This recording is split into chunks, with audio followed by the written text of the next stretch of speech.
नमस्कार मित्रांनो, मी नामदेव नगरे। निराधार अनुदानाचे थकीत असलेले 3000 रुपये लाभार्थ्यांच्या बँक अकाउंट खात्यामध्ये लवकरच वितरित होणार आहेत। मित्रांनो, शासनामार्फत पैसे मंजूर झालेले आहेत। ज्याही लाभार्थी निराधार अनुदानाचे लाभ घेतात अशा सर्व लाभार्थ्यांना हा महत्त्वाचा अपडेट्स असणार आहे। मित्रांनो, महाराष्ट्र शासनामार्फत जो निर्णय घेण्यात आलेला आहे यामध्ये संपूर्ण माहिती दिलेली आहे।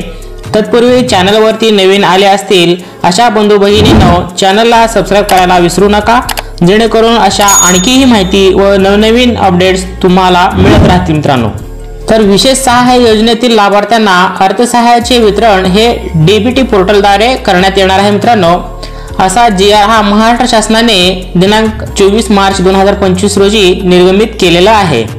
तर याच्यामध्ये सविस्तर अशी माहिती सांगण्यात आलेली आहे। मित्रांनो, आपण पाहू शकता, सामाजिक न्याय आणि विशेष सहाय्य विभागांतर्गत राज्य पुरस्कृत संजय गांधी निराधार अनुदान योजना व श्रावण बाळ सेवा राज्य निवृत्तीवेतन योजना या योजना आणि केंद्र पुरस्कृत इंदिरा गांधी राष्ट्रीय वृद्धापकाळ निवृत्तीवेतन योजना, इंदिरा गांधी राष्ट्रीय विधवा निवृत्तीवेतन योजना व इंदिरा गांधी राष्ट्रीय दिव्यांग निवृत्तीवेतन योजना या योजना राबवण्यात येत आहेत। माहे डिसेंबर 2024 पासून राज्य पुरस्कृत योजनांच्या पात्र लाभार्थ्यांना अर्थसहाय्याचे वितरण हे डीबीटी म्हणजेच डायरेक्ट बेनिफिट ट्रान्सफर पोर्टल मार्फत करण्यात येत आहेत। त्यानुसार राज्य पुरस्कृत व केंद्र पुरस्कृत योजनांचे माहे हे मार्च 2025 पर्यंतचे अर्थसहाय्य डीबीटी द्वारे थेट लाभार्थ्यांच्या खात्यात जमा करण्यात आले आहेत। राज्यात सार्वत्रिक विधानसभा निवडणूक हे 2024 असल्यामुळे त्यावेळी माहे ऑक्टोबर व नोव्हेंबर या 2 महिन्याचे लाभार्थ्यांना पैसे मिळाले नाहीत। आता सदर प्रलंबित असलेले अर्थसहाय्याचे वितरण हे योजनेतील लाभार्थ्यांना डायरेक्ट बेनिफिट ट्रान्सफर मार्फत थेट त्यांच्या बँक खात्यामध्ये जमा करणार आहेत। मित्रांनो, त्यासाठी सदरहू योजनाकरिता स्टेट बँक ऑफ इंडियामध्ये उघडण्यात आलेल्या स्वतंत्र योजनानिहाय बँक खात्यामध्ये निधी वर्ग करण्याची बाब देखील शासनाने येथे विचाराधीन केलेली आहे।